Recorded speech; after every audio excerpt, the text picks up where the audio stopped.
sont justes et ça c'est une très bonne mentalité. Le plateau est compétitif. Le duel est au sommet entre Lewis Hamilton et Max Verstappen. L'occasion de demander à quelques pilotes les duels marquants de l'histoire de la Formule 1. Voici une guirlande. For me, when I was a kid, Senna, Prost were racing at that time and fighting for the championships, and probably that's the memory that I have from Formula One, and probably what inspired me as well to be a Formula One driver one day. The ones that I enjoyed most, naturally, I think when I was 4 or 5, was watching Senna and Prost. So that kind of do-or-die mentality that Senna had when he felt that the things were really against him and decisions were being made by the governing body at the time, which were not quite right, and he stood for what he believed in and kept fighting. And then for me, I think it's Michael and Mika. So that's what I really remember as a rivalry. Petits essais 2 du Grand Prix de Sochi, je vous mets l'image. Dans quelques instants, le temps de finir des trucs sur l'ordi. Ma foi. Et Schumacher, c'est ouais, ça c'était le temps que je regardais le Formule 1 quand j'étais jeune. Je me levais tôt le matin au Canada. Pour nous c'était 8h, 9h du matin et ouais, je me rappelle de ces journées avec Fernando et Michael dans les batailles. C'est des années super. Bon, Hamilton Alonso, c'est un peu d'actualité avec moi aussi forcément vu que je travaille avec Fernando et je suis à ses côtés, donc oui, j'ai regardé ça forcément quand j'étais plus jeune. Bon, Hamilton Alonso, il n'y a pas eu de grosse bataille par 2007 du coup. Voilà, ça n'a pas été non plus. C'est sûr, mais ouais, c'était très proche entre eux. Et une rivalité de fou, quoi. Honnêtement. Donc voilà, j'ai essayé d'apprendre avant que la légende arrive dans l'équipe. 19 degrés dans l'air, 33 degrés sur la piste, pas un seul nuage dans le ciel. Franck, le soleil brille aujourd'hui en ce vendredi pour cette deuxième séance. Mais va-t-il briller encore demain? Merci Franck, on vous retrouve tout à l'heure. Et on retrouve Ce maintenant n'est Julien pas et Jacques. gagné. Il parle d'une qualif dimanche matin. Comment je viens de mettre sur la chaîne de F1. Duel préféré, oui bon je parle difficile parce qu'il y en a eu tellement. J'ai regardé beaucoup de duels à l'époque de Mansell. Qui était très intéressant, mais clairement celui qui a marqué mon enfance, c'était Prost Senna. Prost Senna, d'accord. Ouais, mon duel préféré, je dirais Schumacher Hakkinen. C'est ça qui m'a fait connaître la F1, donc Prost Senna en vrai j'ai pas connu quoi, donc je sais. Vous ne demandez pas quel est mon duel préféré. Vous en avez pas? C'était bien ou pas quoi. Oui, c'est lequel le vôtre? Allez. Schumacher Villeneuve. Ah bon? Oui. Oh là là. Bah évidemment. Vous m'avez fait pleurer. Oh, désolé. Ah oui, Vous étiez grand fan de Schumacher. Bien sûr. Je le suis toujours d'ailleurs. Fan un jour, fan toujours. C'est ce qu'on dit. Hein. Exactement. Ouais, mais Schumacher, le pauvre, pour l'instant, il est pas trop en état de faire quoi que ce soit. Bon, on met de la timing en place.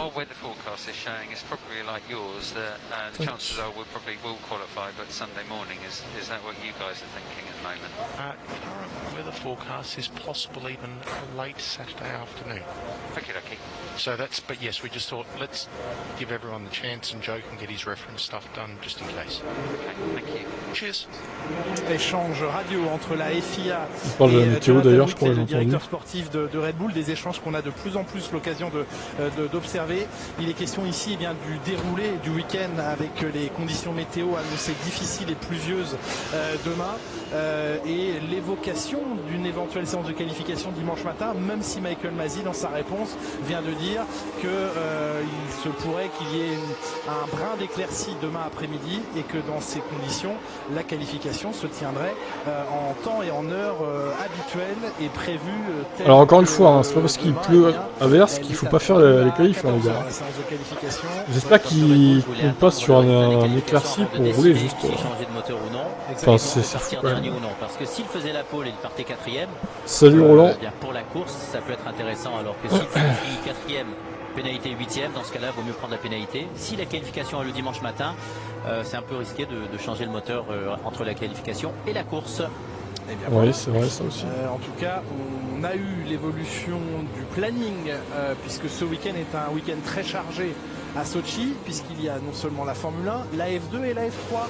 Le calendrier de la F3 a vu la dernière épreuve prévue à Austin être oubliée, annulée pour la F3, et donc c'est ici que la F3 termine sa saison. Et du coup, le planning a quelque peu évolué avec demain matin la course initialement prévue de F3, la première course de F3 qui a été avancée à tout à l'heure, 16h25. Soyez avec nous à 16h25 pour vivre la première course sur Canal Plus Sport. La première course de F2 prévue demain matin à 9h25 a été avancée à 8h30 pour essayer de créer un peu d'espace et de possibilités de réaction. 8h30 c'est en train de chambouler tout le week-end. Oui, c'est dur. Ouais, je vous rappelle que celle de F3 était normalement prévue à 7h30. Ouais, c'est un peu abusif. Ah bah je vais certainement pas me lever pour regarder ça. Voir un peu abusé. Oui. Oui. Bah, c'est abusif sur les pilotes. Non mais attendez, il faut qu'ils se réveillent à 5h du mat pour se rendre au circuit. Ou ils rentrent direct de boîte. Ouais. Non mais vous savez qu'il y a des gens qui se lèvent à 4h du matin pour aller travailler à l'usine, donc ça va, ils vont y arriver les pilotes à aller dans une monoplace. C'est pas faux ce qu'il dit. Mais je sais pas s'il y a du soleil, mais en tout cas il y a du plaisir à être au volant d'une F1, donc d'une monoplace, en l'occurrence une F3. Donc déjà quand on avait à l'époque des warm-up, et que donc au Brésil c'était à 8h du matin le dimanche, ça nous mettait de mauvaise humeur. Ouais, bah dis donc. Oui. Ah, vous êtes des divas, hein. Les divas. Il y a les divas du stade, mais il y a les divas des circuits. Hein. En tout cas, voilà, le planning qui est légèrement chamboulé pour essayer de s'adapter aux conditions pluvieuses. Il semble qu'à partir de ce soir, 23h minuit jusqu'à demain midi, ce soit pluie sans discontinuer sur le parc olympique. Quand on voit cette image en direct devant le stade olympique, on a peine à croire que dans quelques heures, cet endroit sera je vais pas inondé parce qu'on espère éviter les inondations. Dernière séance sur le sec normalement, selon la météo en tout cas. Des inondations, vous savez que le circuit s'affaisse de plus en plus. Hein. Le parc olympique plonge progressivement dans la mer Noire. Mais il reste à plat, équilibré ou un peu comme la tour de Pise? Je ne suis pas topologue. Donc en tout cas il s'affaisse légèrement. De quoi, 1 cm par an ou 10-20 cm? Je n'ai pas. Allez, les informations. Oui, bien sûr, 20 cm par an. Pourquoi pas 6 mètres par an? Là c'est sec pour l'instant, bah oui, j'espère qu'ils rouleront sur la pluie. Hein. Pas comme un sport. Ça dépendra de l'intensité de la pluie, c'est pareil.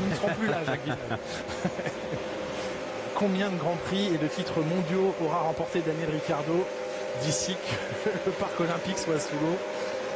Je ne sais pas. En tout cas, sa monoplace n'est pas encore prête. Ses mécaniciens sont au travail. Alors c'est dommage, Febro il balance des infos comme quoi le parc olympique s'affaisse, mais il ne dit pas de combien par an. C'est une info incomplète, monsieur Febro. C'est dommage. Oui. Il y en a qu'un qui est autorisé généralement. Ouais, généralement il n'est pas trop grand puisqu'il faut qu'il puisse rentrer avec facilité dans l'habitacle. C'est vrai. Vous avez souvent fait dans votre carrière F1 fait la visite du stand à des invités prestigieux, vous avez fait vous installer des superstars dans votre voiture? Hors de question. Jamais? Imaginez s'ils cassent le rétro. Non, je crois qu'ils veulent attendre les qualifs pour décider s'ils veulent changer de moteur ou pas. Il ne fallait pas les abîmer. D'accord. Mais comme ils ont dit, si on fait les qualifs le dimanche matin, ça va peut-être être un peu tard pour changer le moteur. Hein. Il va falloir qu'ils se décident, je pense, rapidement. Ça voir. Ça rentrait pas. D'accord, oui. Ah, oui. Ou un skieur. J'ai pourtant vu Tony Parker assis dans une monoplace. Sans baquet. Probablement sans baquet, absolument. Un jockey, par exemple, ça rentrait très bien. Ah oui, c'est sûr,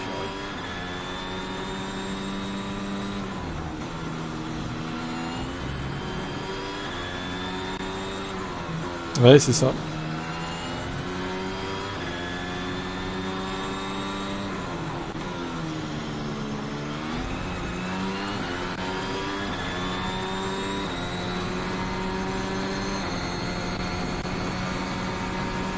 De toute façon, il a au moins 3 places garanties, oui. Maintenant, s'il change le moteur, ça fera départ dernier. Ou 19ème peut-être, rapport à Charles Leclerc, mais... dans les derniers, quoi. Un léger sous-virage, là, tout le tour pour Verstappen avec la gomme médium. Mais le train arrière tient.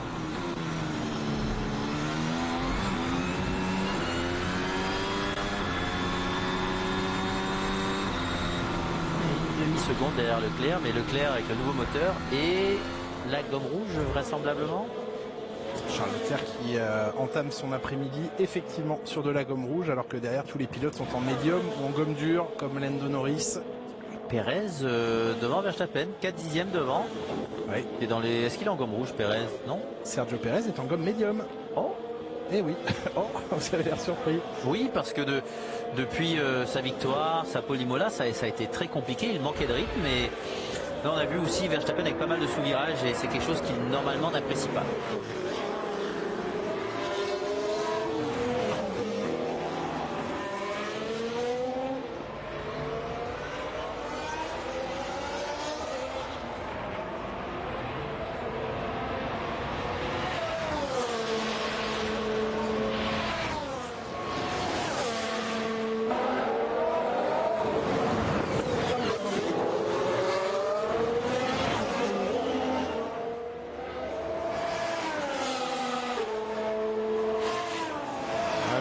Pilote Mercedes, grosse attaque en début de séance avec la gomme rouge, mais comme d'habitude de la vraie préparation qualification pour Williams et Russell.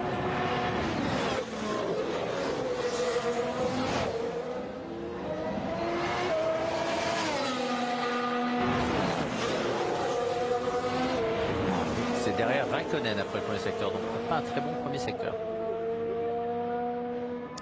Russell premier secteur signe un 35-3. Ah, c'est plus rapide que Vettel. Oui. 34-8 la référence par Hamilton dans le premier secteur.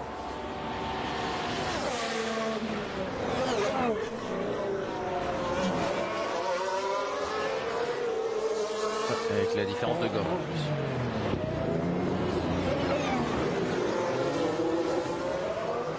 Salut Jaslo. Bah Philippe, je suis un peu d'accord avec toi, mais comment veux-tu les pénaliser quoi? Si c'est des pénalités financières, bon, pas sûr que ce soit très efficace au final. Oui, non, parce qu'on voyait à l'écran que ça dérapait derrière. Dur. J'ai pas vu qui c'était une... Puis ça fait un peu de suspense, du coup ça les fait partir dernier. Toutes les difficultés à sortir du dernier virage, à s'en extraire. Oui, sa gomme arrière était morte à la fin du tour. D'ailleurs, un très mauvais dernier secteur pour Raikkonen. À l'agonie. Leclerc, toujours le plus rapide devant Bottas en 85 millième, mais ce temps va voler en éclats d'ici quelques instants, à moins évidemment d'une petite erreur sur les deux derniers virages. Qui tire au maximum son 6e rapport, il ne passe pas la 7 avant le virage 17. Ouais, ça dérape légèrement en entrée aussi, c'est nerveux, mais il est rapide sur ce circuit, Bottas, il l'adore. Ouais, il est chez lui ici à Sochi. 1:35 298, meilleur temps de Valtteri Bottas. Sainz, 6e. Et Bottas, c'est 2 dixièmes de moins que Leclerc dans le dernier secteur. Oui. Secteur où la Ferrari ne devrait pas être compétitive, elle n'est normalement. Et Leclerc repasse devant Bottas avec des records de 2e et 3e secteur, 27,6 dans le dernier. Bravo, cette nouvelle monture, ce nouveau moteur rend la voiture peut-être plus agréable à piloter, lui permet dans tous les enchaînements lents à 90 degrés de bien fonctionner, de ne pas faire la gomme arrière. Alors on sait que les nouveautés apportées au moteur Ferrari sont principalement liées au système de récupération d'énergie, mais le déploiement de cette énergie permet-elle à la Ferrari de s'extraire des virages à longue. Ça c'est une bonne question concernant Mazepin. Nous verrons bien, pour l'instant il a pas fait d'erreur en tout cas. J'espère que ça finit comme ça. Le week-end. Espérait avoir la place de Giovinazzi chez Alfa Romeo, il devra attendre encore un an. Il n'a pas été assez impressionnant cette saison face à Mazepin encore pour lui permettre le passage à l'équipe. Et Verstappen qui reprend une position.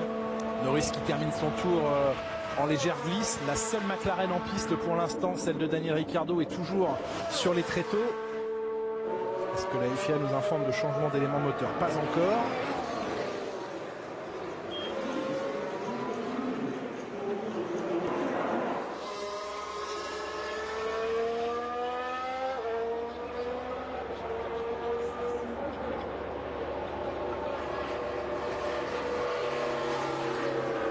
Pour ralenti pour Hamilton, pour refroidir sa gomme, c'est très au ralenti là. Oui, vitesse extrêmement réduite pour Lewis Hamilton. Ouais, et un endroit dangereux dans le ralenti aussi, oui. Alors après, il n'y a pas de trafic, hein, ni devant, ni derrière. On l'a prévenu à la radio. On l'a certainement prévenu. C'était de la vitesse constante. C'est tellement bas comme vitesse, je suis pas sûr qu'on fasse de l'aéro à cette vitesse-là. Hein. Ça me semble un peu bas faire de l'aéro, donc il y a peut-être un autre souci ou... Alors il s'est écarté du chemin pour laisser passer Russell. Raikkonen arrive. Il va être long le tour. Non, il n'y a peu de crash ce matin. Il y a eu des petits tout droits de Giovinazzi, mais il y a peu de casse. Juste Norris, bon, qui a fait, mais c'était après la séance, du coup, en rentrant au stand. Il a fait un petit travail, il a touché un tout petit peu le mur avec son aileron avant. Rien de très grave. C'était un crash à basse vitesse. Il n'y a pas eu de casse spécialement. Oui, surtout si c'est un problème hydraulique, ça ne pourrait plus agir la boîte de vitesse. Ça problème aussi avec la pédale d'accélérateur. Donc la voiture roulerait au ralenti. Hamilton au ralenti qui va tenter de regagner les stands Mercedes. Ça paraît toujours inquiétant de voir une monoplace aussi longtemps à aussi faible vitesse. Et aucun message radio, donc on veut garder secret le problème. Là le drapeau blanc, voiture au ralenti, dire qu'il y avait une voiture ralentie qui est donc celle de Lewis Hamilton. Il aura pris un demi-millième de seconde l'aspiration, Sainz, mais c'était plus un obstacle qu'une aide.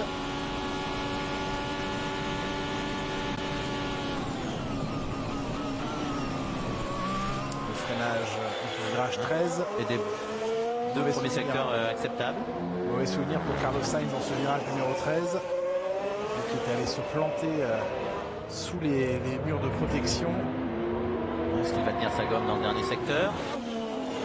Lui qui a l'ancien système de moteur. Ouais. Sainz sur la ligne, il prend le 5e temps. Vous savez que c'est entre guillemets grâce à l'accident de Carlos Sainz, resté bloqué sous les pneus sans radio. La radio ne fonctionnait plus, lui allait bien, mais ne pouvait plus communiquer avec l'extérieur, qu'on a instauré les gants biométriques qui donnent une information sur le fait que le pilote ait encore le cœur qui bat, donne les premières fonctions vitales du pilote. Ouais, vous avez vu la magnifique aspiration, excusez-moi. Beau cadeau, oui. Que Sainz Hamilton a un problème. Pourquoi il aura un problème, Hamilton? Derrière Charles Leclerc. Qu'est-ce que tu racontes, Jess, encore? C'est un bon 7 dixième derrière son coéquipier. Jacques Villeneuve à voiture identique, je dis bien à voiture identique. Pour l'instant, il n'y a rien qui dit qu'il y a un problème là. Ou en 3e position ici. Donc tu sois en avance. Enfin non, vous avez 46 minutes. Ça s'est toujours bien passé pour la 3e position. Pardon? Ça s'est toujours bien passé pour la 3e position. C'est vrai. Mais on a toujours envie d'aller chercher la pole, de toute façon. Parce que ça démontre bien que la voiture est compétitive. Donc, c'est vrai. Voilà, disons que de rater sa qualification à partir de 3e n'est pas si décevant qu'à Monaco. Tête à tête et face à face des pilotes alpines qui en sont à cette domination face à l'autre chacun sur cette saison, 15e rendez-vous de l'année. La bonne nouvelle, en tout cas à distance, que l'on observe sur nos écrans de contrôle, c'est qu'Hamilton est laissez passer les gens surtout. C'est pas parce qu'il a un problème mécanique. Notre GPS. Il est encore en piste. Hein. Du extrême ralenti. C'est surprenant. Pour mieux filmer les sponsors. Je crois que chez Mercedes, il n'y a pas trop besoin de ça. Ah, tout le monde en a besoin. Des sponsors, oui. Mais d'être ralenti sur la piste, c'est pas la meilleure image de marque. Ouais.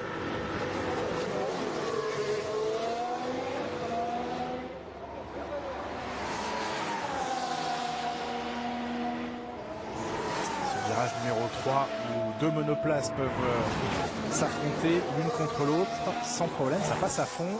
En début ou en fin de course, par contre, il y a trop de boulettes de gomme. Mettez le pouce bleu, évidemment. Plus risqué, oui. Ouais. Et Alonso, ça serait pas mal. Tête, pas en tête. D'ailleurs, premier, deuxième partiel. Premier partiel. Il progresse. Premier tour sur sa gomme rouge? Non. Deuxième tour. Fernando Alonso est sur son premier tour gomme rouge. Premier tour lancé sur cette gomme rouge. Et Ocon, deuxième temps avec la gomme rouge neuve.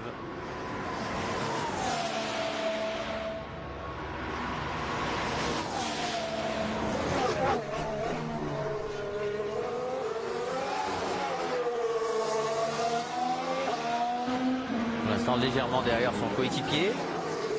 mais ça va aller chercher les premières places.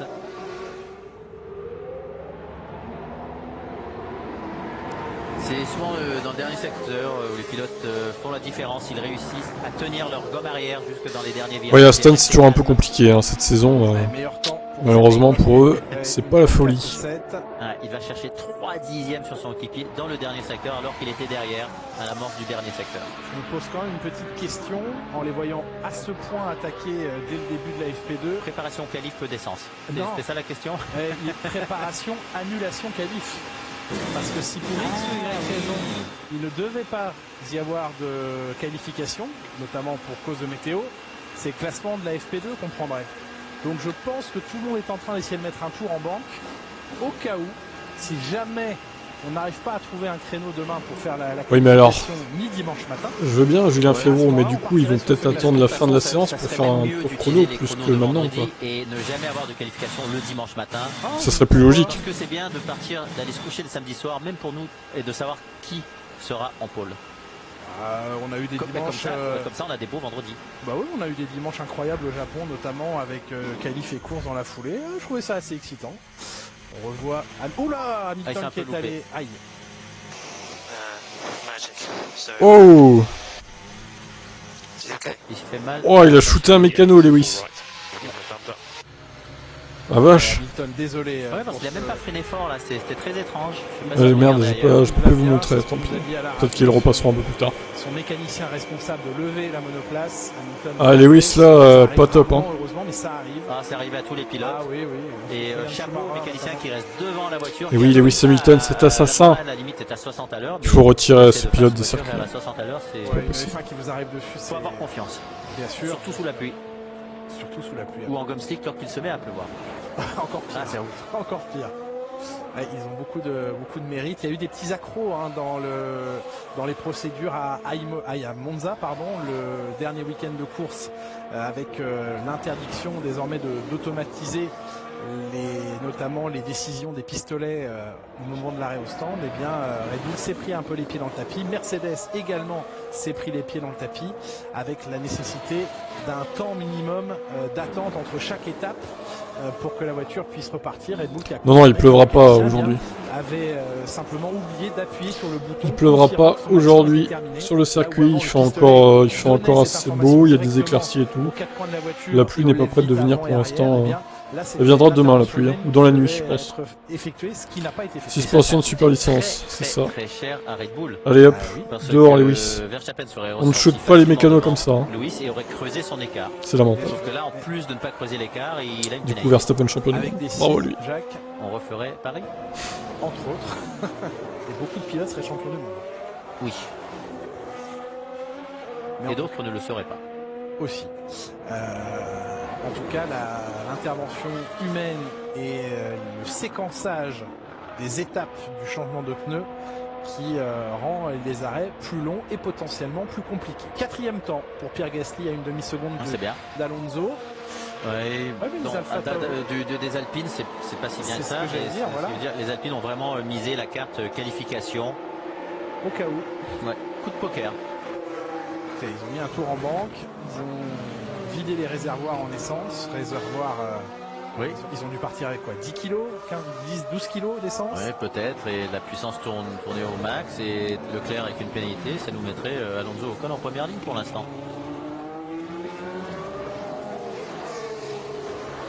Et Gasly 3e. Ça serait pas mal comme grille. Attention, parce qu'encore beaucoup de pilotes doivent passer la gomme rouge. Oui, la gomme rouge que certains préfèrent conserver pour un petit peu plus tard. Information importante que vous avez peut-être aperçue sur vos écrans. Quelle voiture sera la meilleure en 2022? Max Verstappen. C'est dur à dire. Hein. Oui, qu'il est possible. Mais oui, l'écurie change. Franchement, je sais rien. C'est impossible à dire. Hein. Oui, ça y est, il est mis. 4e moteur, 4e. Ça dépend vraiment de 4e MGUH. Des écuries Mercedes et Red Bull. Je pense que ça se jouera entre les deux encore. À moins que McLaren revienne en force. Et Ferrari peut-être. Oui, 7 d'échappement.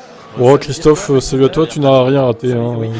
Partir dernier. Pas grand chose en tout cas. C'est juste qu'Hamilton a shooté son mécano en rentrant au stand. Bon, il est pas blessé le mécano, mais belle frayeur quand même. À ne pas refaire évidemment. Alors il va falloir additionner le nombre de pénalités, donc il y aura en plus... Sinon sur la piste il s'est rien passé de spécial pour l'instant. Il va partir en centre-ville de Sochi, je pense. En bord de mer. En tout cas c'est décidé. Red Bull encaisse une pénalité pour changement d'élément moteur. Les conséquences de la Hongrie et de Silverstone eh bien, vont tenter d'être absorbées ici par l'écurie autrichienne. De toute façon, il faut les absorber un week-end. Ils viennent d'annoncer que Verstappen se faisait pénaliser, on est d'accord là. Vu qu'ils avaient déjà des pénalités. J'ai bien entendu comme vous là. Ils vont regrouper l'ensemble de leurs pénalités. Et c'est sur un circuit où de toute façon la Mercedes risque d'être devant. Avantage performance, semble-t-il, à Mercedes, et choix donc d'encaisser les pénalités ici. Voilà qui va... Ouais, c'est l'air d'être officiel du coup. Ce week-end de course, 15e rendez-vous de la saison. Il y aura en dernière ligne une Ferrari. Sur Next Gen Auto, ils en parlent pas encore, donc de Sochi.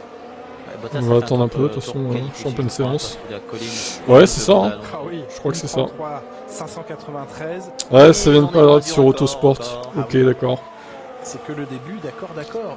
Eh ben ma foi, on fera la news tout à l'heure. Du circuit, une 33.5, quasiment une 33.6 réalisée par Bottas. Ah, je pense que c'est le bon choix, hein. C'est le meilleur choix, surtout s'il pleut et tout. Je pense que c'est la meilleure décision pour l'équipe. Au moins ça sera fait quoi. Le moteur de Max Verstappen. Et attention à ne pas se sortir au départ parce que partir 20e avec cette longue ligne droite veut dire une belle aspiration et attention d'éviter à chaque année il y a un gros accrochage. Là, ils ont quand même ils ont pas attendu les qualifs hein. Ils ont direct pris la décision, c'est plutôt bien. Par Verstappen et Leclerc au départ parce qu'ils vont tellement avoir d'aspiration mais tellement de voitures devant. Il faudrait pas qu'ils s'accrochent tous les deux. Ah oui, ce serait très dommage. Je pense qu'ils peuvent gagner entre 6 et 7 places au départ. Pas mal, bien vu. Moi, bien vu, ça je sais pas, on verra dimanche. 10 et 12 places. Ah oui, vous êtes encore plus généreux. Il y a des accrochages. Oui, mais il ne faut pas qu'ils en fassent partie. Oui. Mais ça c'est sûr, faut pas qu'ils en fassent partie. 10 et 12 places de gagner au départ, je vais être un peu plus raisonnable que vous. Bon bah voilà, il va y avoir un peu de suspense dans cette course parce que déjà il va falloir que Verstappen remonte. Donc quoi qu'il se passe, s'il pleut pas ou s'il pleut, bah ça peut être intéressant. La pluie était trop violente. Si la qualification ne pouvait se tenir demain, il faut mettre des tours en banque maintenant pour établir une grille de départ dimanche. Et record du premier secteur pour Verstappen. Ouais mais il faut pas aussi oublier que s'il pleut pas dimanche, il faut aussi s'entraîner pour la course. Il faut pas faire que des tours quoi. Ça va être derrière Bottas pour Lewis Hamilton. Ricciardo effectivement pour l'instant n'a pas roulé, là il est dans son tour de sortie. On voit que ça attaque hein. Il va enfin s'élancer le pilote australien. Hamilton qui utilise beaucoup son frein moteur, qui s'ouvre dans le dernier. Et Hamilton deuxième. Ah il est bon à Bottas hein, ce week-end encore. Hein. 44 millième comme son numéro. Il a pris l'avantage sur son coéquipier mais il en a trop perdu dans le deuxième. Quel symbole. Norris troisième pour l'instant. Là tous les pilotes se disent c'est possible que ça soit le tour de qualif. Peut-être, oui. Mercedes, hein, les statistiques impressionnantes. Bon, après je pense quand même qu'on va faire les qualifs. Je vois pas pourquoi on ferait pas les qualifs quand même dimanche matin, ça va se calmer la pluie. Parce que demain matin ils n'en passeront pas. C'est pas parce qu'il pleut un peu qu'ils vont pas faire les qualifs, je pense. Pas des pneumatiques pour piste sèche, ça c'est sûr. Donc ils peuvent passer un train de plus. Pour l'instant, ouais, ils ont l'air de tous tourner en version qualif, là, donc la FIA qui, je ne sais pas si ça va continuer comme ça jusqu'à la fin, mais un train de pneumatiques intermédiaire supplémentaire. Intéressant. C'est une décision qui est prise une fois la première journée terminée. Il a l'air soucieux, James Bowles, mais il n'y a pas de quoi l'être. Hein. Bottas et Hamilton collent une demi-seconde à leur premier concurrent qui est Norris. Verstappen est pour l'instant à une seconde.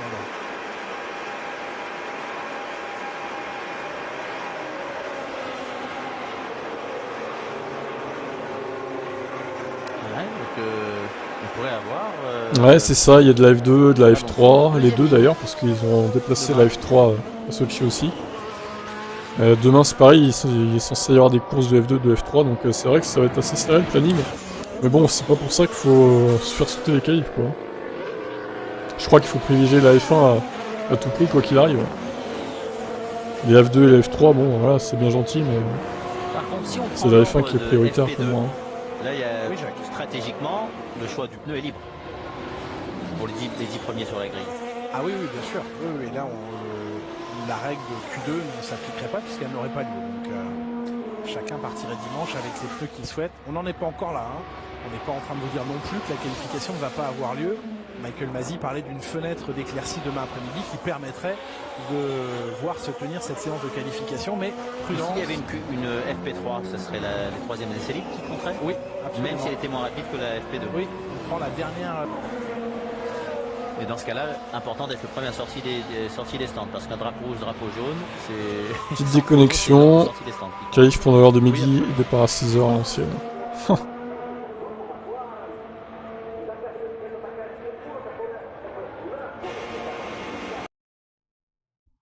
Je ne sais pas si ça va se passer comme ça, mais en tout cas, on pourrait avoir des surprises avec la météo.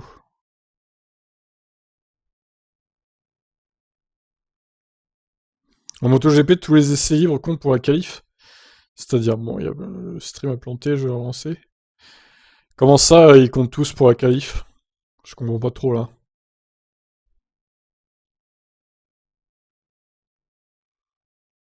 Ils prennent le meilleur temps de chaque pilote à chaque séance?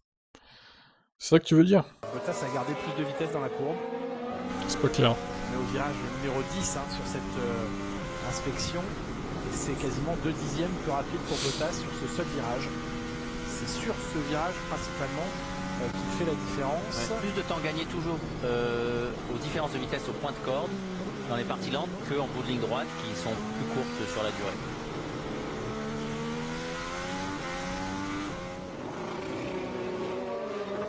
Là, ce sont bien les données GPS qui vous sont livrées, donc c'est pas de la simulation. C'est réel. C'est réel. Et toutes les équipes les ont. Ah oui, absolument.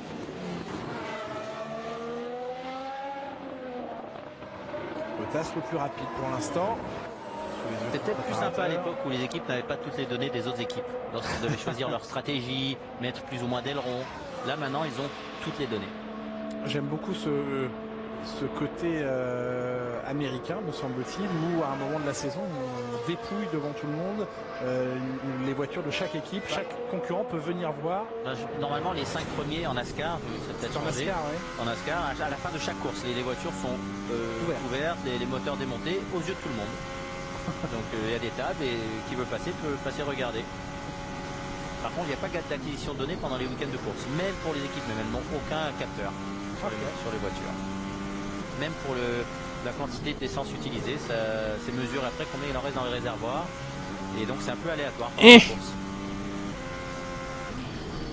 Que dites-vous? Vous êtes fou. Ouais, il a eu complètement fou. Charles Leclerc. Non, s'il n'y a pas de qualif, c'est les classements des essais 2 ou 3 qui sont pris en compte. En Formule 1, en tout cas, ça marche comme ça. Voilà, pour la moto, je sais pas. Parce que la gomme, je ne suis pas la moto, donc je vous fais confiance sur ça. Je connais pas le règlement. Commettait son erreur. Je me demande si c'est pas Sainz qui passait juste à côté de lui. Non, il est loin, Sainz, là, il est loin. Là maintenant, il est loin. On va revoir. Une voiture rouge qui passait à côté. Je pense que c'était lui. Les gommes sont étranges. Elle se comporte étrangement, dit Charles Leclerc, c'est pneumatique. Mais il continue d'attaquer. Et il reste en piste, donc les gommes n'ont peut-être pas été abîmées. Les gommes n'ont pas été abîmées ou légèrement. Demi-tête à queue. On va revoir en caméra embarquée Charles Leclerc. Oui, parce qu'il avait les roues arrière sur l'AstroTurf à l'extérieur. C'était Red Bull qui passait tout proche de lui. Oui, c'était pas très rouge. Oui, regardez, il était chanceux de ne pas les cogner là. Ouais, il s'en sort très très bien. Ouais, et que les gommes ne soient pas opérées, c'est surprenant. C'est la basse vitesse peut-être.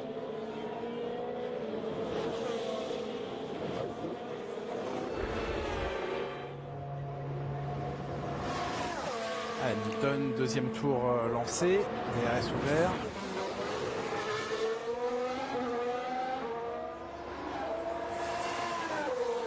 Bon, je fais vite fait la vidéo de Verstappen qui partira en fond de grille. Je coupe le son du live et ma voix pendant 1 ou 2 minutes. Je reviens après. Je laisse le live tourner et je reviens dans 2 minutes. Un deuxième tour d'attaque chrono, très peu de travail, préparation course.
Voilà. Pneumatique rodée donc pour lui.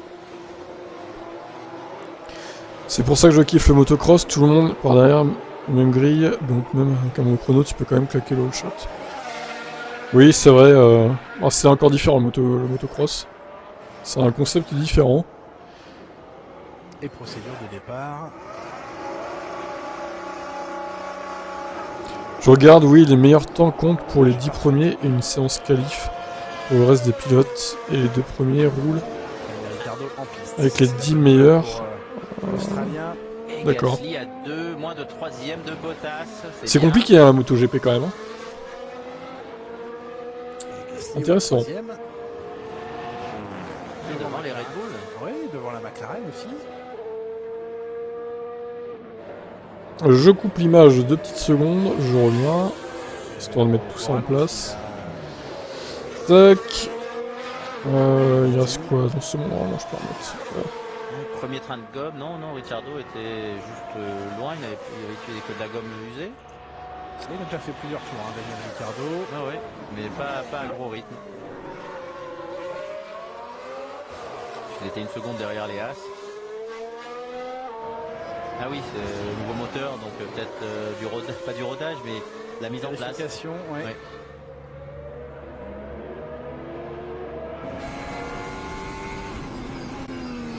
C'est pas génial pour l'instant, c'est derrière Tsunoda qui est 17ème.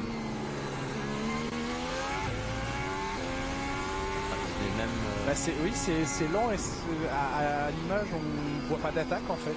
Non, pourtant il a levé le pied, donc c'était un tour d'attaque, mais est-ce qu'il va avoir une pénalité avec le changement moteur? Il en était où? Alors déjà on va s'assurer qu'il y a bien eu un changement moteur, pour l'instant ça n'est pas confirmé. Il y a eu quelque chose, mais on ne sait pas quoi.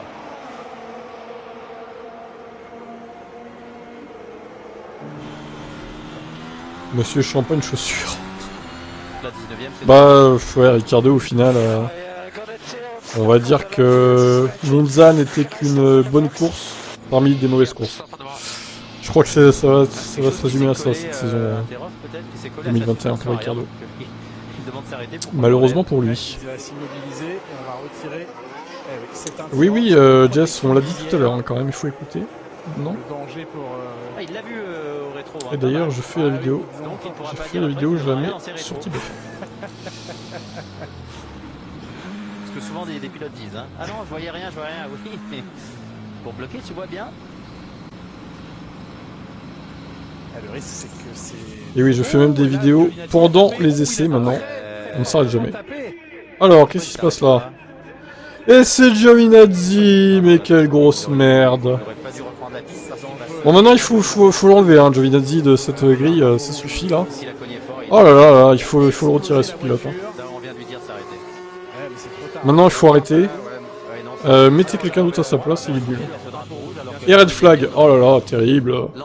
Mais qu'il est nul, je vais vous passer le replay de son crash, je l'ai même pas vu moi-même. Donc je vais vous passer ça, dès que je peux évidemment. Où Leclerc aurait pu taper. Et il va falloir réparer les barrières en plus, il a mis de la merde partout là, c'est quoi ça? On dirait de l'isolant, je sais pas, c'est bizarre. Ça fait des dégâts, hein, cette Tech Pro. C'est le Tech Pro, hein. C'est ça, enchaînement 8-9, au même endroit que... Oh là là là là là là là là. Pourtant, ça n'allait pas être un gros choc, mais ça fait des dégâts. Oui, parce que je pense que c'est à t'avoir passé, c'est ça. La pointe vient s'encastrer dans le... Nul. Et puis après, ça passe au travers. Dehors, Giovinazzi. De pneus, ça aurait mieux rebondi, mieux absorbé. Wow. Ah bah voilà. Ah, ouais. Merci hein, pour ce drapeau rouge, Giovi. Merci de ton inutilité. Qualité pour ça. Hein. Alors, même mais son ingénieur ne le savait pas et maintenant il va s'arrêter. Il ne le savait pas, enfin il vient de taper en marche arrière. C'est pas grave, la voiture roule. Puis on parlait des rétroviseurs il y a 2 secondes, Jacques. Et son ingénieur qui lui dit immédiatement d'arrêter la voiture parce que des morceaux sont en train de s'envoler. Drapeau rouge donc dans cette séance pour évacuer la monoplace d'Antonio Giovinazzi, balayer la piste, refaire le mur. C'est pas comme ça qu'il va récupérer un contrat. Il a énormément frustré son patron Frédéric Vasseur après sa bévue. Mais il y a encore des mecs hein, qui défendent Giovinazzi, je sais pas comment vous faites pour le défendre ce pilote, mais franchement, on lui a donné sa chance et tout. Hein. 4 ans quand même de F1, certains auraient voulu ça. Ils n'ont pas eu cette chance. Et lui, désolé, mais il a rien montré. Hein. Giovinazzi, à un moment donné, il faut se rendre à l'évidence. Hein. Ah, c'est vrai. Il teste les éléments de sécurité de piste. Effectivement. Du coup, je retire ce que j'ai dit, il n'est pas inutile. Il tient la boutique. C'est pas possible, quoi. Et là, oui, clairement, on sait que la décision de Frédéric Vasseur et de ses actionnaires doit être prise à l'issue de ce week-end à Sochi. Ah bah là, ouais, hein. La décision va être prise vite fait, je pense. Hein. Tout intérêt à faire une grande séance de qualification demain, une grande course dimanche, s'il veut convaincre. Non mais son sort il est scellé pour moi, Giovinazzi. Il va, c'est bon, il mérite pas son baquet quoi. À un moment donné, stop. Mettez le chinois ou quelqu'un d'autre, j'en sais rien, mais mettez quelqu'un d'autre quoi. Giovinazzi était un pilote qui méritait le soutien du gouvernement. Oui. Le gouvernement italien qui va payer des millions d'euros pour garder Giovinazzi en F1, bien sûr, on y croit. Alors ça serait vraiment con de leur part s'ils faisaient ça. En attendant que la séance ne reprenne, je vous propose d'écouter Toto Wolff. On évoque bien sûr cette bataille qui se poursuit. Vous êtes 12, il n'y a que 2 pouces bleus. C'est un véritable scandale. Franchement. De Toto Wolff face à celui de incroyable. Écoutez le patron de Mercedes sur la gestion. Il y avait plus de pouces bleus hier pour le live de Zemmour et Mélenchon que là. C'est incroyable. Un pilote Red Bull parce que à l'intérieur chez nous il fallait toujours avoir une balance, ne jamais se mettre du côté d'un pilote et dans ce cas naturellement on supporte Lewis et pas l'autre. Est-ce que vous avez conscience, j'imagine que oui, de l'intensité que ça représente dans le monde, enfin dans la manière dont la Formule 1 rayonne dans le monde? Je coupe l'image 2 secondes. Que les gens ont envie de voir. Je remets après. Oui, c'est très bien pour la Formule 1. C'est une situation qu'on avait toujours espéré d'avoir. Nous, on adore la compétition. Que pratiquement avant le week-end, tu ne sais pas qui gagnera. Et on voit en termes de spectateurs et de fans qui suivent la Formule 1 que ça croît très bien. Toto Wolff au micro de Margot Lafitte. Il adore la compétition, surtout quand il gagne. Oui, c'est vrai. Alors, l'évacuation de la voiture d'Antonio Giovinazzi. J'en profite pour vous donner cette petite info. Nikita Mazepin est extrêmement rapide dans la voie des stands. 77 km/h pour 60. Retrait de permis. Ça y est, le commissaire Villeneuve a frappé. Combien de milliers de dollars ça? Alors c'est 100 € par km/h dans une limite de 10 km/h. Donc de toute façon il a pris l'amende maximale, à savoir 1000 €. Mais 17 km. 1000 balles d'amende, eh bien. Bon, ouais, pour eux c'est 10 € quoi. C'est maximum 1000 € par tranche et en dessous de 10 km d'écart c'est 1 € par km/h au-dessus de... Est-ce que des points sur la licence aussi? Non, il n'y a pas de points sur la licence. On va dire qu'il a été généreux dans son entrée dans la voie des stands. C'est l'entrée? Être généreux avec C'est l'entrée ou la sortie? Ah non, je ne sais pas vous dire, effectivement.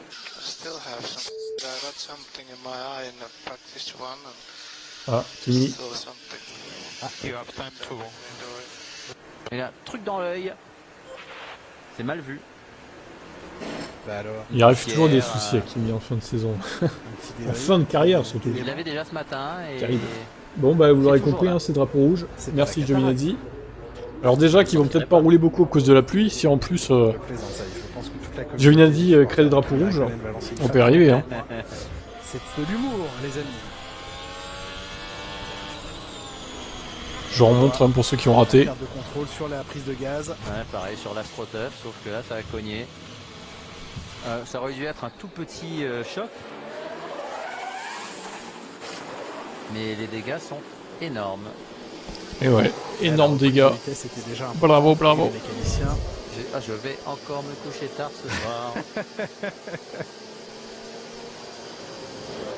Il fait bien l'hélicoptère avec son plan arrière. J'ai peur que son contrat s'envole. C'est ça qui était accroché derrière. Son contrat qui était accroché à l'aileron arrière. Eh bien hop, envolé. Et on va les laisser rouler avec le Tech Pro abîmé, je crois. tout cas, la piste est presque propre. Elle porte encore la signature. Oui, vous savez, comme des fausses traces en ski. Il ne faut pas les suivre. Ah oui, c'est vrai.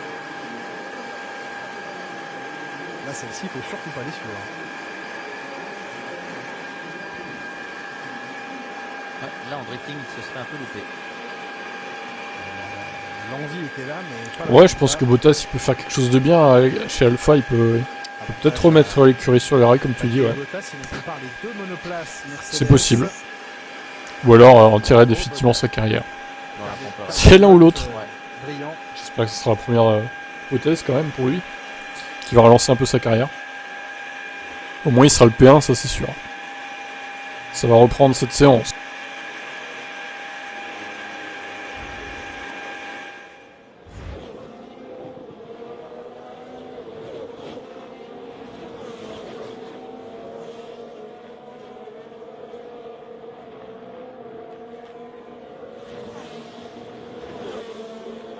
Bottas brillant sur le circuit. Ah, on annonce un autre pilote trop rapide dans la voie des stands. Est-ce que le record de 77 km/h a été battu? C'est Kimi Räikkönen cette fois. Parce qu'il y a un truc dans l'œil. Ouais, alors beaucoup plus raisonnable. 67,8 km/h. Ah oui. 800 euros d'amende. Oh, c'est une bonne journée pour la FIA, 1800 euros gagnés. Ah, un bon repas ce soir. Non, ça... Belle bouteille. Je vous arrête. J'arrête tout de suite. L'argent versé à la FIA ne va pas servir au repas. Jacques Villeneuve, vous avez le droit de dire ça. Non, ça va à la fondation FIA. Je vous l'assure. Là aussi, vous faisiez un peu du lourd. Mais je préfère rectifier tout de suite.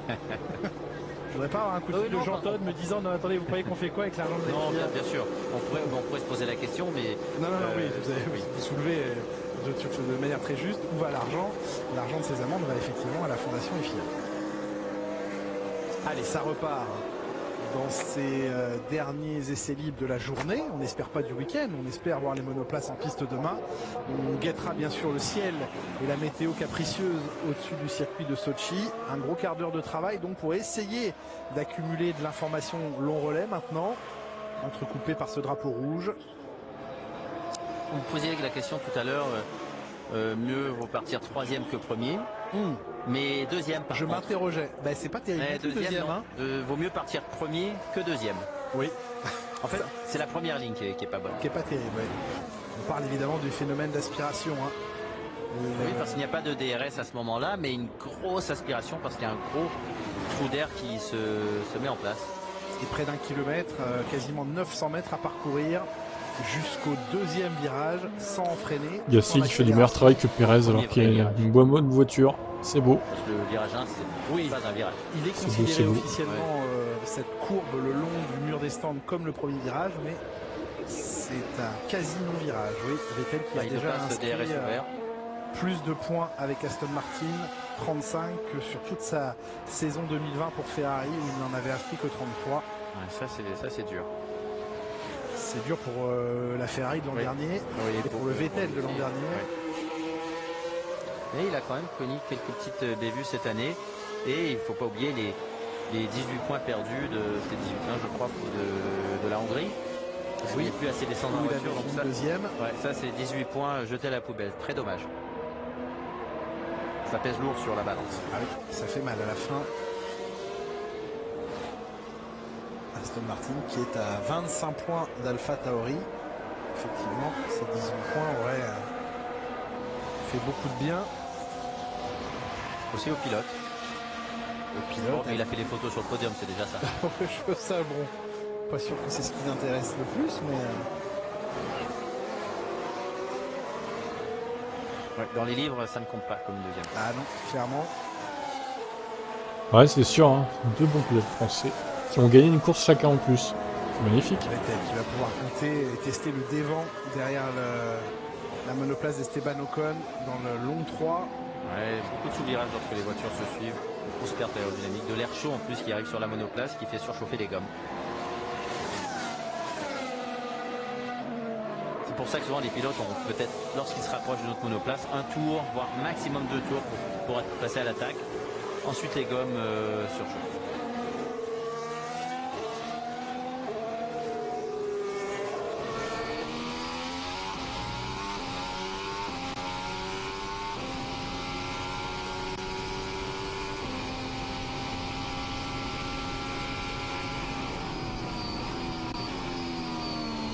D'ailleurs, Vettel lève le pied, il en avait marre de se faire démonter.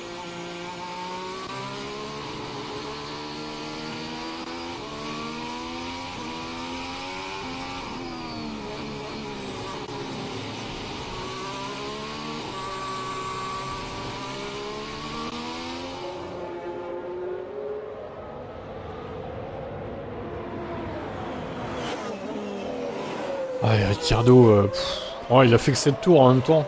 On va attendre de voir s'il fait plus de tours. D'ailleurs, c'est étonnant hein, qu'il roule si peu là. Je me demande s'il n'y a pas un problème sur sa voiture. Il est encore au stand là. Alors, Mazepin qui note pour plus tard. Robert a rentré dans le casque. Oublié et il va y repenser dès qu'il va se rassurer, ça sera trop tard. Donc voilà, pour que l'ingénieur puisse prendre une note. Vettel a pris dessus sur Stroll, ouais, tout à fait. J'ai envie de dire d'un côté heureusement parce que Vettel est quand même quadruple champion du monde. Oui, l'inverse aurait été inquiétant.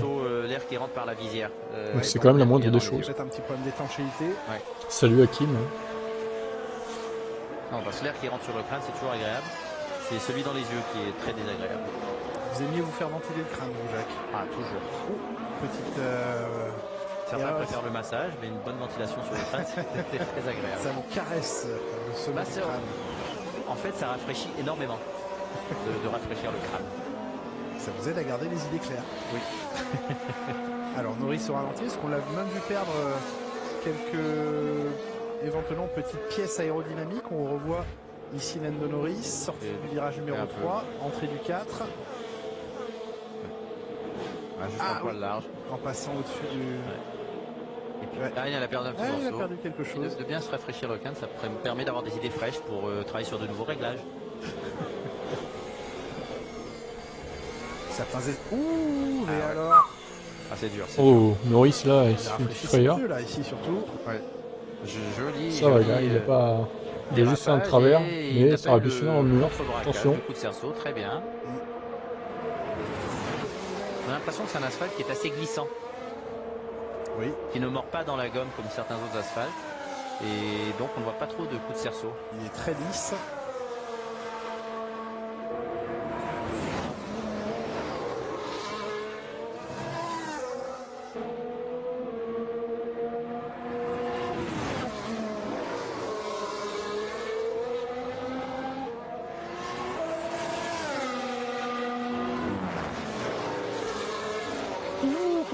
Oh, joli glisse, c'était beau. Les 4 roues. Ouais, magnifique.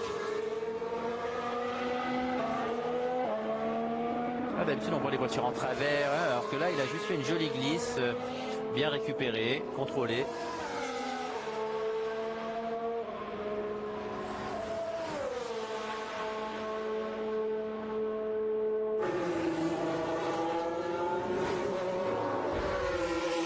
Et on va revoir ça.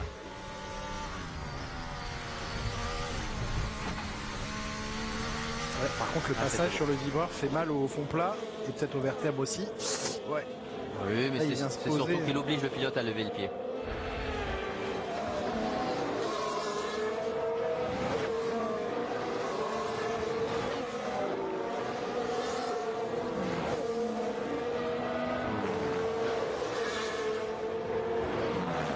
C'était limite pour Ricciardo sur le vibreur. Mais à la fois, ce vibreur peut soit tenir les monoplaces s'ils arrivent à ne pas le dépasser, ou après ça devient un ennemi. Oui, il commence par tenir. C'est ça. Et après il lâche. Ouais. Et là, quand il lâche, c'est moins drôle. C'est un faux ennemi? Oui. Bah, jusqu'à sa limite. Il faut pas trop pousser l'amitié.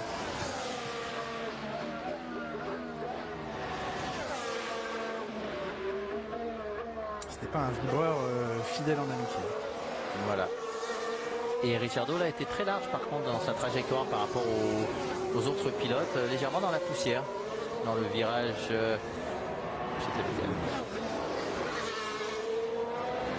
Le virage 13, 12-13.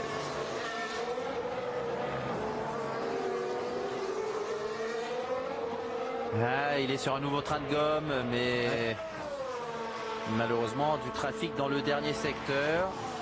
Mais de toute façon, ça aurait été au niveau de Russell, pas mieux. Alors Hakim, Bottas il est dans son circuit, c'est vrai. Par contre, si c'est Bottas 1, Hamilton 2, Mercedes ne laissera pas faire. Ils vont lui intimer l'ordre de laisser gagner Hamilton. C'est sûr. Pas de vitesse de pointe. Ouais, surtout si Verstappen est loin derrière avec beaucoup de points de retard du coup. C'est le moment de marquer le gros point pour Hamilton. Là, malheureusement Bottas c'est con, hein, c'est dommage mais il ne pourra pas gagner ce week-end a priori. À moins évidemment qu'Hamilton abandonne. Là du coup évidemment ce sera quartier libre pour Bottas. Vettel et son désarroi chez Ferrari, franchement pour moi la retraite n'était pas loin. Oui c'est vrai que c'était limite. Il aurait pu se décourager, hein. On l'aurait compris. Ouais voilà, c'est ce que je viens de dire. Il y a un décalage. Et Mercedes et Lewis Hamilton le font souvent. Mes pneus sont morts, suivis d'un record du tour. C'est sa spécialité à Lewis Hamilton. Oui, il arrive que les pneus soient vraiment morts, hein, mais... Oui. Mais il arrive aussi réussit quand même à rouler vite avec. C'est vrai.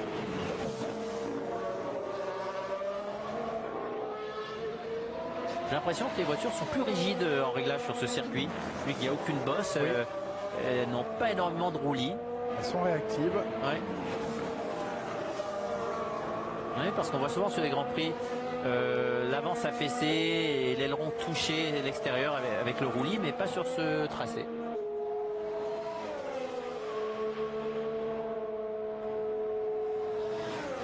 Donc il y aura du pneu neuf en fin de séance pour certains pilotes. Il reste 6 minutes.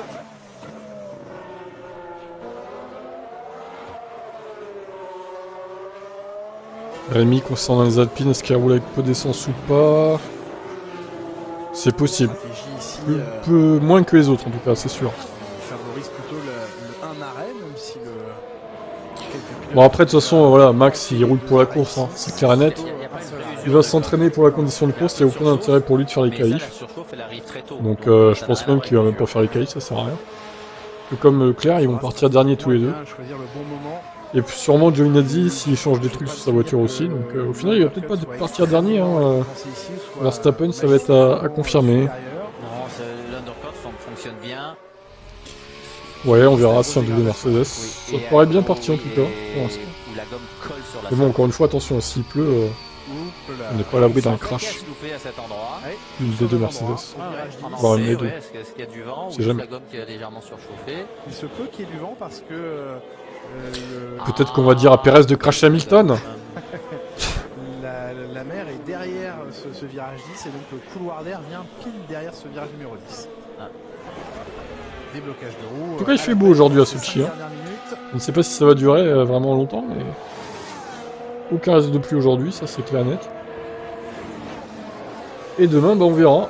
Du coup, malgré la gomme usée, la Mercedes semble suspense. Vraiment équilibré. On verra déjà demain. Alors, les essais 3, c'est censé être à 11h. Ça, c'est le monoplace qui... Donc, on va voir ça. Si vous voyez que je suis pas en direct à 11h, bah, c'est qu'il n'y a pas de séance 3 du coup. Hein. De toute façon, il y a Tib F1, hein, je vous laisse vous abonner si ce n'est pas fait à la chaîne pour être tenu au courant des actus F1. C'est la chaîne 100% F1. Sur le sol. Et sur ce tracé qui est un tracé sur vireur, ça fonctionne. Alors pas d'une course du tour, hein, pas encore. C'est soit une course, soit pas de course, hein, pas de tour sous essai. Hein. Non, Julien, c'était très précis. Pour marquer encore des demi-points en plus et pour faire une procession de 2 tours pendant 3 heures, 4 heures là. Merci, mais non merci. Plus jamais, hein. Plus jamais ça. Hein. Victoire d'Ocon sous la pluie. Oula. L'art ne se fait qu'une fois. Grosse cote là. Monsieur était dans la... Monsieur Créet. C'est vrai que vous êtes un artiste. Hein. Bonne question Rémi. Bonne question. Bah ça se jouera je pense en fonction de la qualif. Fatigué Toto Wolff. Je sais pas. En vrai je sais pas. Ouais, bah, le stress de finalement devoir se battre pour un championnat. Eh oui. Je sais pas comment ça marche. Ça fait longtemps que Mercedes n'a pas été mis en défaut, si ce n'est en interne, pour les titres mondiaux. On tire à pile ou face. Toi tu pars 19, toi tu pars dernier. Imaginez ça serait ça. Quoi. Reste encore le cas cette année. Non mais si, il doit y avoir un règlement qui explique ça, mais je ne connais pas. Cet article là, je ne sais pas quel c'est. Je pense que si. Je pense que c'est quelqu'un de loyal. Oula, Hakim qui donne 1000 € à Philippe si Open gagne. Eh ben. Dernier Grand Prix de la saison. Si Lewis Hamilton a besoin de gagner pour gagner le championnat et que Bottas est en tête, il va peut-être garder la victoire puisqu'après de toute façon il. Ouais, mais si par exemple aucun se qualifie. Dernier Grand Prix Imagine, les deux veulent pas prendre part à la qualif parce que tu sais, ils savent qu'ils partent dernier. Et ça économiserait du roulage sur le moteur en même temps. Ce serait pas idiot de pas faire la qualif. Donc, et dans ce cas-là, qu'est-ce que tu fais quoi? Je sais pas. Peut-être en fonction du classement du championnat, j'en sais rien. Ou du classement des séances d'essai. Après, oui, il y a le changement. Ouais, peut-être que c'est en fonction du timing où ça a été annoncé aussi. Vu que Leclerc l'a annoncé en premier, peut-être qu'il va partir devant, vu que Verstappen l'a annoncé en deuxième. C'est peut-être ça l'idée aussi. Il a raison, Roland. À suivre. On n'en est pas là, exactement. On n'est pas à ce dernier Grand Prix. Il en reste 8 des Grands Prix à disputer.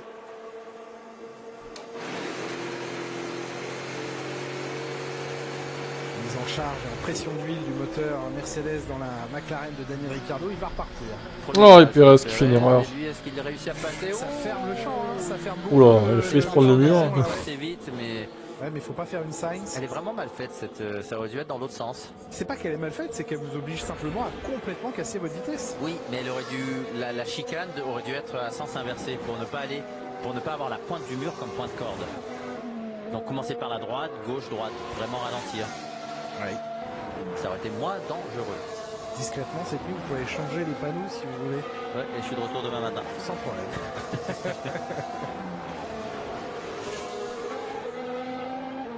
Gros week-end de sport mécanique, je vous le rappelle, avec la F2, la F3, les horaires qui ont un petit peu bougé, mais on vous redonnera les horaires précis sur les différents réseaux sociaux de Canal+. La F1 dimanche avec ce 15e Grand Prix de la saison. Départ à 14h, la grille dès 12h55 sur Canal+. Je n'oublierai pas Rally Club à 21h dimanche soir et l'IndyCar à 21h40, le dernier Grand Prix de la saison, le Grand Prix de Long Beach. Bel endroit Long Beach pour la dernière épreuve IndyCar de la saison. Oui, le tracé a évolué au fil des années. Là, c'est un tracé qui est un peu compliqué hein, pour les zones de dépassement, mais c'est entre les villes, c'est au bord de mer, c'est sympa. La F1 il roulait il y a dans les années 70-80. Absolument. IndyCar que l'on suit et qu'on... Oh, ça a tapé pour Tsunoda. Ah, Tsunoda. Oh non, c'est Gasly. Oui, caméra jaune. Les mauvaises langues. Qui a perdu son élan avant. En prenant le vibreur seulement. Ah oui, l'aileron est sur la piste. Ouais, il a lâché sur le vibreur. L'aileron qui s'est détaché. Oui, il a dit quelque chose avec Ricciardo aussi. Donc... Oui, il a évoqué... Bah, drapeau rouge, attention, c'est fini. Avant, en amont. Alors, qu'est-ce qu'il a fait? Il a juste pris le vibreur et ça a lâché.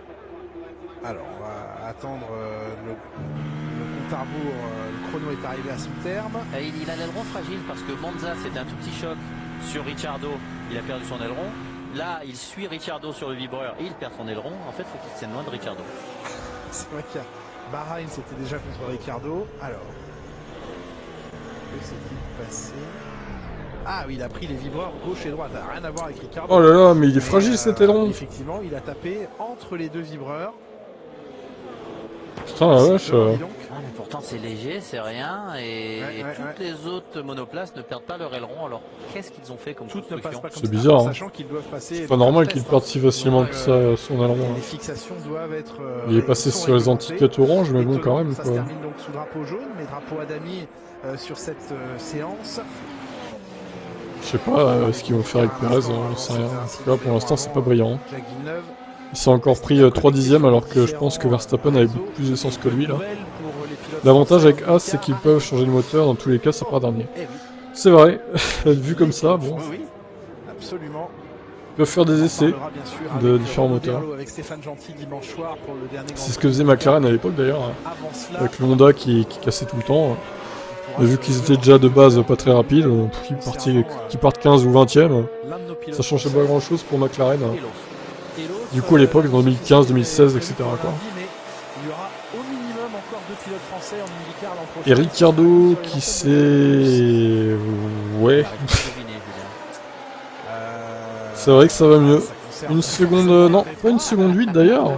Une seconde 5 de différence. Dans le cas présent, je ne parle pas de Sébastien Bourdais. J'arrive toujours pas à comprendre. Ouais, ils ont pas de budget pour les ailerons, pour fixer les ailerons. Ils ont plus de but là.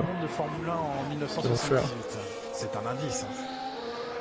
Bon bref, tout ça pour dire que les deux Mercedes sont en tête devant Gasly. Et qu'on en a fini pour cette séance d'essais libres 2. Alors demain, normalement, les essais 3 sont à 11 h. On va voir ce qu'ils décident. Si vraiment il pleut trop, ils les feront pas. Je pense. La séance sera annulée. S'il pleut, mais pas trop, ils font la séance. Donc quoi qu'il arrive, on se retrouve à 11 h, je pense. Après, je ferai pas de live évidemment s'il n'y a rien à 11 h. Je ne le mettrai pas en ligne. De toute façon, vous pouvez surveiller TibF1, évidemment. Je me tiendrai au courant des actus, comme d'habitude. Donc voilà pour ça. Je vous dis à toutes pour le Gran Turismo Sport vers 18 h, si vous voulez, pour de courses. Sinon, on se retrouve sur TibF1. Allez, je vous laisse. Bye bye.